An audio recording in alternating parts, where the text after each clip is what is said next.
So what does all this mean for the president's border wall? Joining us now is Brad Blakeman, former George W. Bush senior staffer, and Richard Fowler, national syndicated radio show host and a Fox News contributor. Richard, another shutdown seems like not a brilliant way to go, given how the last one went. What's your take? Not brilliant at all. I agree with Marco Rubio, which is a rarity, Melissa. The idea that you would use this sort of National Emergency Act to build this wall where there's actually a debate happening on Capitol Hill of whether or not this wall is a good or a bad thing seems to be problematic for this White House, and I think can only doom the president's approval rating and can doom where he sits with the American people, which right now, if you talk to a lot of them, they're like, this government shutdown was a horrible idea and we blame you for it. Yeah. Brad, what's your take? I mean, whether it's a shutdown or a national emergency, it doesn't seem like the president, though, is very interested in taking either route as of right now.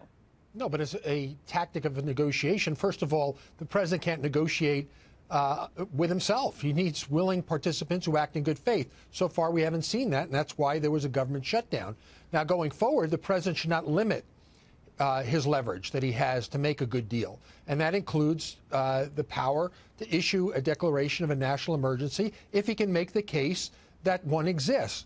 So I think hamstringing the president is not a good idea. The president has a lot more information that we're privy to. And, of course, he would have to make that case if he was to invoke that power. But limiting the president's power is not a good idea coming into negotiation. Richard, do you think that at this point that Democrats are interested in coming to the table and making any sort of a deal that includes border security and getting something they've wanted for a long time, like a permanent fix to DACA?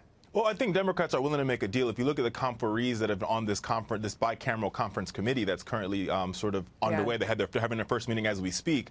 You see people who are saying, listen, we could talk about drones. We could talk about different things to do on the border. What's a non-starter for Democrats is the ideal of building a wall or steel slats or whatever you want to call it. And Brad is right. The president has to make a case to the American people as to why this is a national emergency. And for the past 34 days during the shutdown, he failed at making that case to the American people. So I don't know how he will make it in the next 3 weeks when he failed for the past month and a half to do the same thing. Brad, real quick, last word. We got to go. I'm sorry. We've had so much breaking news. Well, give me the last word. Yeah. Democrats were for walls before they were against it. They almost unanimously passed the Secure Fence Act in 2006, and suddenly they are against border security. That's not going to happen. There will be a deal.